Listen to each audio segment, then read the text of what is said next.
Hello friends, Snehakkoottu പുത്തൻ പ്രൊമോല് അങ്ങനെ രണ്ട് കുടുംബം എന്ന് പറഞ്ഞാൽ നമ്മുടെ മഹാലക്ഷ്മിയും നമ്മുടെ പൊന്നുംപടം കുടുംബം തമ്മിൽ ഭയങ്കര നേർക്കുനേർ പോരാട്ടം തന്നെയാട്ടോ. നമ്മുടെ മഹാലക്ഷ്മി അമ്മ വന്നിട്ട് പൂർണിമ അമ്മയും മക്കളെയും മരുമക്കളെയും സകലരെയും പടിയിറക്കി വിടുന്നുണ്ട്. ലാസ്റ്റ് ആ വീട്ടിലെ പൊന്നുംപടം വീട്ടിൽ ഇപ്പോൾ മഹാലക്ഷ്മി അമ്മയും സേതുവും പല്ലവിയും മാത്രമാണ്. കാരണം സേതുവിനും തുല്യ അവകാശമുണ്ട്. മഹാലക്ഷ്മി അമ്മയ്ക്കുള്ള സെയിം അവകാശം തന്നെ നമ്മുടെ സേതുവിനും ഉണ്ടല്ലേ.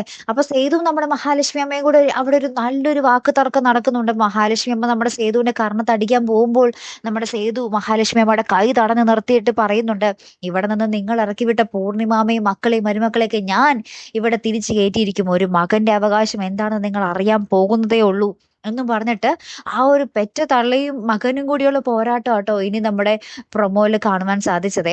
അപ്പൊ എന്തൊക്കെയായിരിക്കും സംഭവിക്കാൻ പോകുന്നത്? സേതു മഹാലക്ഷ്മി നേർക്കുനേർ പോരാടുമ്പോൾ എന്തായിരിക്കും അവിടെ നടക്കാൻ പോകുന്നത്? പോരാത്തതിന് നമ്മുടെ സേതുവിന്റെ പിന്നാലെ അച്ചുവും ഋതുവും എല്ലാവരും നമ്മുടെ മഹാലക്ഷ്മി അമ്മയ്ക്കെതിരെ വാക്പോര് കൊണ്ടൊക്കെ വരുന്നുണ്ടേ. അപ്പൊ എന്തായാലും ബാക്കി കാത്തിരുന്ന് തന്നെ കാണാം അല്ലെ. അപ്പൊ അടുത്തൊരു വീഡിയോയുമായി വരുന്നത് വരയ്ക്കും ഗുഡ് ബൈ.